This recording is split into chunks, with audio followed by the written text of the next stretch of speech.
Malcolm-Jamal Warner dies suddenly while swimming in Costa Rica.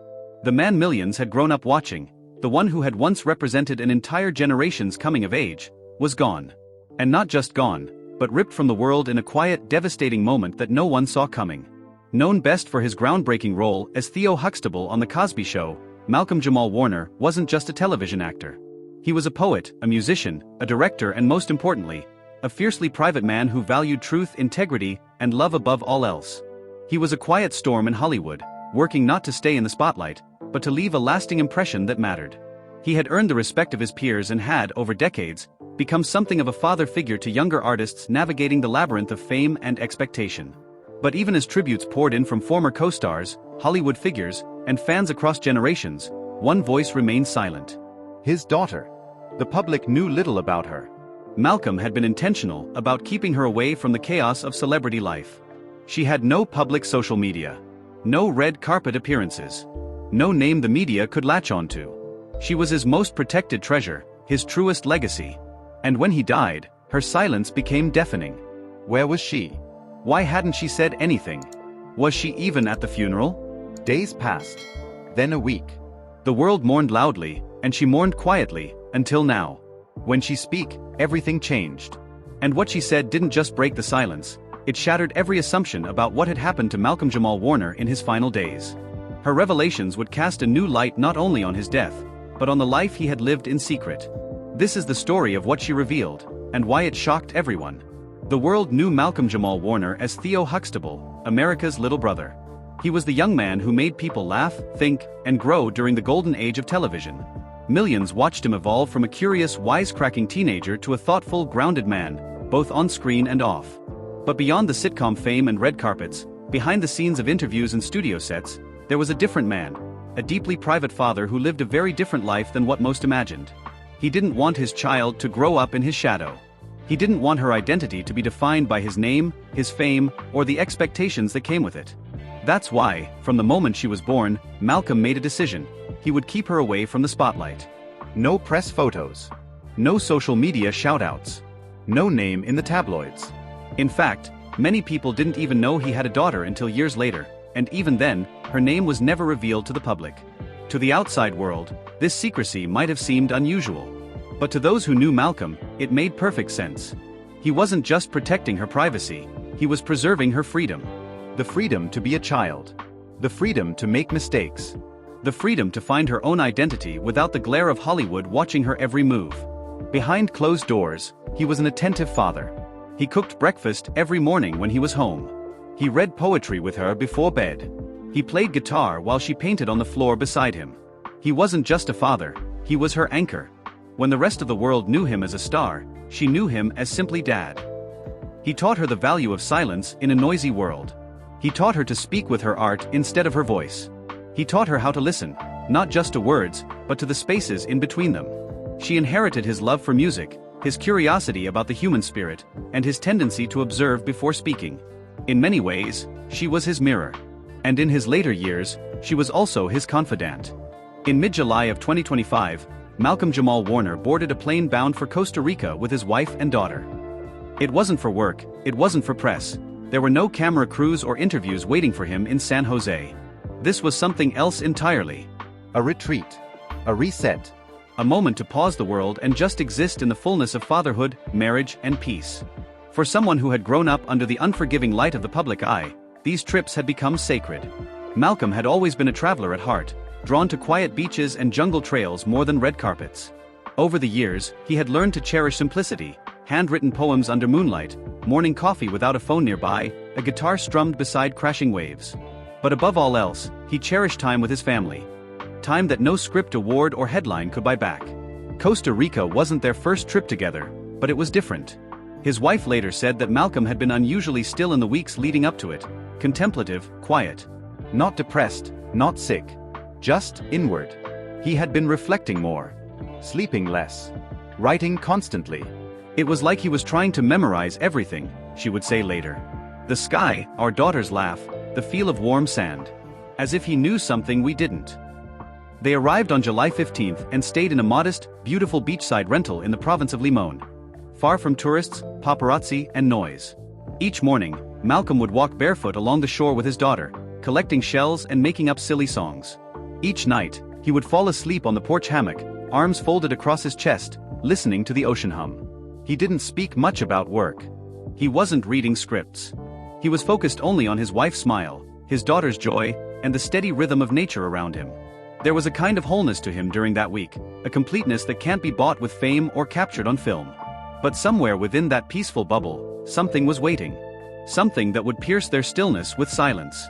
The morning of July 20th, 2025, began like the rest, quiet, slow, golden. Malcolm woke early, made breakfast, and danced around the kitchen with his daughter as they cleaned up. He had promised her the night before that they would go swimming again that morning. She was already in her suit before he'd even had coffee. His wife stayed behind at the beach house, folding towels and preparing snacks. The beach was just down the slope, a short walk through palm trees and sand worn smooth from years of barefoot travelers. The father and daughter walked hand in hand down to the shore, laughing about a joke she had made the night before. Witnesses later described seeing them playing in the shallow water, splashing, laughing, drifting in the calm rhythm of the tide. For anyone watching, it was a picture of perfect joy. But then the water shifted. A rip current, a narrow, powerful channel of water, formed near the shoreline. It was sudden, almost invisible, and devastating. Within seconds, they were pulled outward. Malcolm, experienced but caught off guard, instinctively lifted his daughter onto his shoulders and shouted for help. A local surfer, spotting the distress from further down the beach, paddled toward them with urgency. He reached the girl first, guiding her to the safety of his board and paddling her back toward the shore. But when he turned back for Malcolm, he was already drifting further out, his strength waning. The current was too fast. The man who had fought to keep his daughter safe was losing the fight for himself. When lifeguards and bystanders reached him, Malcolm was unconscious. CPR began immediately. His wife had already run down the beach, screaming his name as they tried everything. Mouth to mouth, chest compressions, prayers. They worked on him for 45 minutes. But the ocean had already taken him. Malcolm-Jamal Warner was pronounced dead by local authorities. He was just 54 years old. The announcement to the public came hours later, sending shockwaves through the entertainment world, the black community, and millions of fans across generations. But for one little girl sitting in the sand that morning, watching her father be pulled from the water, it was not news, it was the end of a world. For years, the world had known Malcolm-Jamal Warner as Theo Huxtable, the charismatic, witty son of television's most iconic father. But beyond the camera, he had become something far more powerful and rare, a devoted present father who wanted none of the spotlight to touch his daughter's life. He had never revealed her name publicly. There were no tabloid photos, no red carpet appearances, no birthday party spreads in magazines. It wasn't secrecy out of shame, it was protection out of love. He wanted her to grow up with freedom, not filters. He wanted her to explore her imagination, not her image. She didn't live in the shadow of his career. She lived in the warmth of his care. While the world rewatched his sitcom episodes and debated his legacy, he was teaching her to write poetry, to listen to jazz, to question everything and believe in herself fully. They planted a garden together. They had dance parties in the kitchen. They made up characters and stories on long drives. He was not just her father. He was her compass, her teacher, her daily source of joy. And then, in an instant, he was gone. Her mother would later say that it took her days to fully understand what had happened. Grief at that age doesn't come with words. It comes in silence, in waking up and expecting someone to still be there. In wondering why the house sounds different. In drawing pictures where one figure is always just a little bit faded. She didn't speak to anyone outside the family for days. She didn't cry in public. But at night, she clutched the t-shirt he had worn the day before they went to the beach and whispered questions into the darkness. Why did you go back in? Were you scared? Did you know I was safe? The world was mourning a celebrity. She was mourning her dad. After the flight home from Costa Rica, the Warner household was filled with an eerie silence. The suitcases remained unpacked for days. The sunlight that once poured through their windows now felt cold and unfamiliar. His favorite mug sat untouched on the counter. His shoes were still by the door. His daughter, once a bright flame of movement and energy, became quiet. Still. Her small frame curled into blankets on the living room couch, watching old home videos. Not the ones the world had seen, but private ones. Ones where her father was just a man in sweatpants making breakfast, or humming while washing dishes, or laying in the grass with her, naming the clouds. Grief for a child is not like grief for an adult. There is no tidy language for it. There are no words to describe how it feels when someone who once seemed immortal simply doesn't come home. The only way she could understand it was absence, his smell fading from her pillow, the silence of his laugh missing from dinner time, the fact that no one was playing guitar at night anymore. For her mother, the grief was twofold, the loss of her partner, and the helplessness of watching their child struggle with a pain too large for her age. She tried everything: therapy, journaling, music. But for those first few weeks, the little girl withdrew into herself. And yet, in those private moments, she did not forget him. She clung to memories, some recent, some small. Like the way he brushed her hair with his fingers when she was scared. Or how he made up a lullaby called Moonbeam that he'd sing only to her. The song stayed with her long after he was gone. Sometimes at night, she would sit with a notepad and try to draw him. Not the TV version, but her version. With softer eyes. With a beard that tickled her cheek. With a small scar under his chin she used to trace with her finger when they cuddled. She didn't talk to the world. Not yet. But she began writing to him in secret. Tiny notes folded into the pages of a sketchbook. Letters no one would ever see. Letters with lines like, "You were my whole sky. I hope you weren't scared. I promise I'll try to be brave like you were." Her grief didn't make headlines. It didn't trend on Twitter. But it was deep, pure, and permanent. 9 days after the accident, the world heard her voice for the first time. It began as a short video posted quietly by her mother on Malcolm's private account, an account once used only to post poetry, jazz performances, and motivational quotes. The caption was brief. She wanted to say something. Please listen.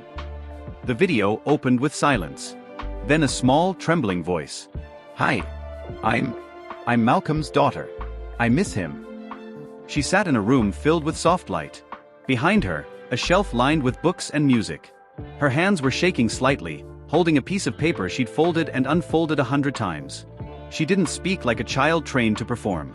She spoke like a daughter trying to keep her father close. My dad was more than an actor. He was my best friend. We went swimming together almost every day. He taught me how to float, and how to be brave. I wish I could have saved him. But I know he saved me. Her voice cracked, but she continued. He told me not to be scared of the ocean. And I'm trying. I really am. But now I think, maybe the ocean was calling him. I hope he heard music on his way. The video lasted just over 3 minutes. She ended with a quiet plea. Please don't just remember him from TV. Remember him for how he loved people. Remember him for how he loved me. The response was immediate and overwhelming. Within hours, the video went viral. Millions watched it. Celebrities shared it. Fans from around the world commented with heartbreak and admiration. Some posted their own videos of grief. Others shared how Malcolm's art had changed their lives. But through all the noise, what stood out wasn't the fame. It was her courage. A daughter, just 8 years old, speaking truth into the void. Not to go viral. Not for sympathy. But to make sure her father wouldn't be remembered only as a face on a screen. After the funeral, while her mother met with lawyers and the estate team, the little girl sat quietly in Malcolm's home studio. It smelled like him, cedarwood, peppermint, and old paper. She ran her fingers along the books on the shelf, the keyboard, the strings of his guitar. Then she opened a drawer she'd never touched before. Inside was a white envelope with her name on it. Handwritten.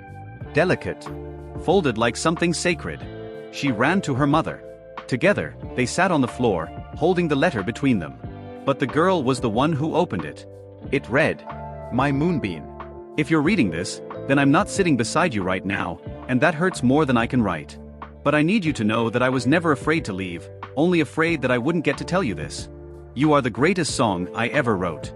The most perfect line in the poem of my life. This world will feel different without me. I know that. But you are strong. You are magic. You are louder than any wave. Don't ever think you were alone. I'll be in the music. I'll be in your drawings. I'll be in the stars you count when you can't sleep. And when the world forgets the man they once saw on screen, I hope you remember the man who danced barefoot in the kitchen with you. Love you forever. Daddy." Her mother cried. She didn't. She just folded the letter again, carefully like it might break, and tucked it into her shirt. She carried it for days, tucked near her heart, like an anchor. Later, when she felt ready, she read the letter aloud during a podcast memorial for her father. That recording would be shared thousands of times. Listeners would call it one of the most beautiful, devastating things they had ever heard. And just like that, Malcolm's voice was back, not through screens or soundtracks, but through the voice of the girl who had been his whole world. In the days following his death, as family members and close friends began sorting through the aftermath, logistics, arrangements, memories, they also began uncovering something unexpected. Malcolm had been hiding a truth. Not maliciously, not dishonestly, but privately. Deliberately. Months before his trip to Costa Rica, Malcolm had been diagnosed with a cardiac condition. It wasn't fatal on its own, but it made certain activities, especially intense physical strain, risky. He hadn't told many people. Not his publicist. Not most of his longtime colleagues. Only his wife, his doctor, and his journal seemed to have known. When the autopsy confirmed asphyxia due to submersion, there was no sign of trauma, no drugs, no alcohol. The coroner's report was clear. But privately, his wife revealed that his heart had not been at full strength. That rip current didn't just take him, it demanded a fight his body wasn't fully equipped to give. He had chosen to live with the condition, not to let it define him. That's who Malcolm was. He had told his wife months earlier, "If I stop doing the things I love, if I stop being present, then I'm already gone." This secret gave new meaning to his final days. He had made the conscious choice to embrace life. He had walked into the ocean knowing the risk, not recklessly, but lovingly. He wasn't being careless. He was being brave.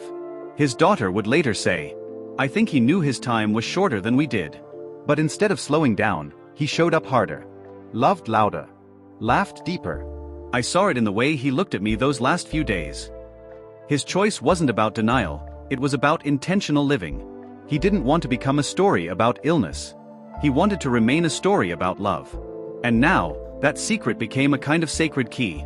Not to explain his death, but to understand the fullness of his life. To most of the world, Malcolm-Jamal Warner would always be Theo Huxtable. The clever, sarcastic son on The Cosby Show.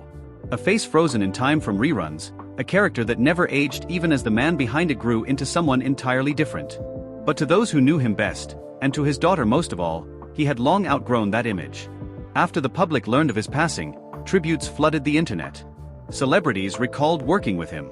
Fans shared clips. Interviews were replayed. But something was missing in all of it. That something was Malcolm the man.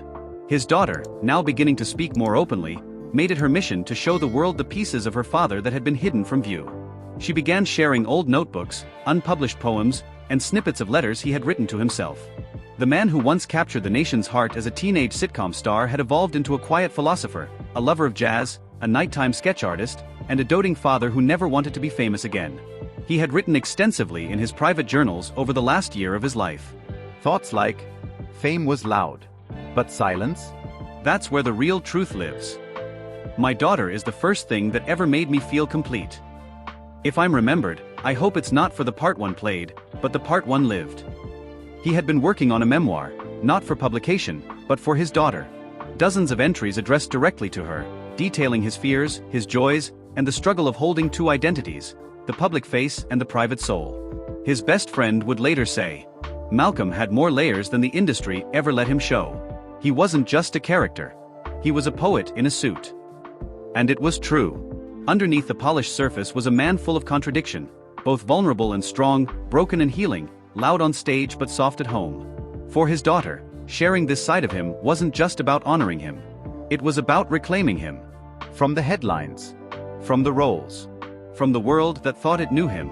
In the weeks following the viral video and the release of Malcolm's letter, something began to shift, not just in her life, but across the public conversation. Her grief, which had been so sacred and personal, was now being consumed by millions. Media outlets began replaying clips of her tribute, analyzing her tone, her tears, her bravery. Morning talk shows called it heartbreaking and mature beyond her years. Online platforms dubbed her America's grieving daughter. But she wasn't grieving for cameras. She was grieving for her father. It was an impossible contradiction, mourning privately while the world mourned publicly, sometimes performatively. The attention was not her choice. It had found her, wrapped around her, and refused to let go. One morning, she woke to see her father's face on the cover of 3 magazines. Not because of his poetry, not because of his art, but because he had died. Because his story had become a spectacle. It infuriated her. Her mother tried to shield her, but it was impossible. She began receiving letters from people all over the world, some genuine, others opportunistic. There were TV offers, book proposals, requests to speak. At just 8 years old, she had become something her father had fought so hard to protect her from, a public figure. So she pulled back. She asked her mother to delete all her public videos. She refused interviews. She didn't want to become famous because of her pain. "He didn't raise me to be a brand," she whispered one night to her mom. "He raised me to be real." Instead of chasing platforms, she returned to her roots, drawing, writing, planting vegetables in the garden her father had started. Every morning she would light a candle and write him a letter. Not to share. Not to post. Just to keep the conversation going. She made one final public statement, this time through her mother's voice. "We are grateful for the love. But please allow us space to grieve privately. My daughter is a child, not a trending topic." And just like that, she stepped out of the spotlight. Not in shame. Not in weakness. But in power. Since the moment news of Malcolm's death had broken, the world had reacted with heartbreak and awe.